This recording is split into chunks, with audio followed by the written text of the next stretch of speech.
Top quality और consistent performance के लिए सिर्फ सिल्वर पंप। टॉप क्वालिटी और कंसिस्टेंट परफॉर्मेंस के लिए सिर्फ सिल्वर पंप, नाम याद रखना।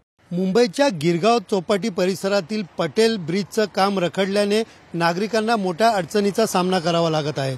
मी सध्या उभा आहे गिरगाव चौपाटी परिसरात आणि आपण पाहू शकता या ठिकाणीच 1953 मध्ये एका खाजगी ट्रस्टने बांधलेला हा जो ब्रिज होता, हा ब्रिज 2022 मध्ये बीएमसीने स्ट्रक्चर ऑडिट केल्यानंतर 2023 मध्ये तो पाडला होता। मात्र 1.5 वर्ष उलटून याचं पुनर्बांधणीचं काम कुठला ठोस पाऊल पालिकेकडून उचलले गेले नाही। यामुळे मरीन ड्राइव्ह परिसरात फिरण्यासाठी येणारे त्याचबरोबर मोफतलाल क्लबमध्ये जिमसाठी जाणाऱ्या नागरिकांना व दुचाकीचा पर्याय या ठिकाणी वापरावा लागत आहे। रेल्वे आणि त्याचबरोबर बीएमसी एकत्र येऊन लवकरात लवकर हे पुन्हा ब्रिज जो आहे तो उघडावा अशी मागणी केली जात आहे। कॅमेरा पर्सन अमित शिगवणसह सुनील जाधव, TV9 मराठी, मुंबई।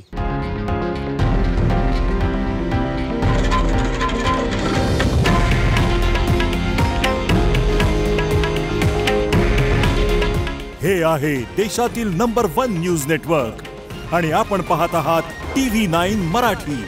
काळजी तुमची, हित महाराष्ट्राचं।